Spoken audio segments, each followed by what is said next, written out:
અમારી ડાયરીઓ અમારા બગલ થેલામાંથી બહાર આવવા માટે ઉછરી રહી છે. આ બગલ થેલો આવ્યો અને અમારી ગઝલોના પારેવા ડાયરીના પિંજરામાં પાંખ ફડફડાવી રહ્યા છે. આ ગઝલોની નીચે, આ કવિતાની નીચે, આ શાયરીની નીચે તખલ્લુસ અમારું છે, સહી અમારી છે, પણ એ બેવફા તમારી થવા માટે તલસી રહી છે. ગ્રંથસ્થ હોવાનો આનંદ અમારી કવિતાને ઓછો પડે છે, એટલે તમને કંઠસ્થ થવાની એ તક શોધી રહી છે. અમને મોડે મોડે સૌ કવિઓને ખ્યાલ આવી ગયો છે કે અમે આ તરફ બેઠેલા કવિ તો આ કવિતા નામની 16 વર્ષની સુંદરીના માત્ર વાલી છીએ, એને વહલી તો આ સામે બેઠેલી મેદની જ છે. અમે માત્ર કવિતાના કારીગર છીએ, એના મનના માણીગર તો તમે જ છો. એટલે કહીશ કે તમે આવી ગયા તો રાત અંધારી હવે કેવી.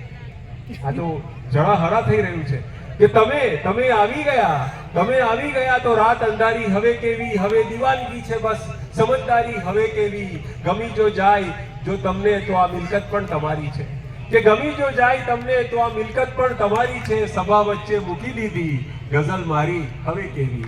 સભા વચ્ચે મૂકી દીધી ગઝલ મારી હવે કેવી. અમારી સૌની કવિતાઓ તમારી સેવામાં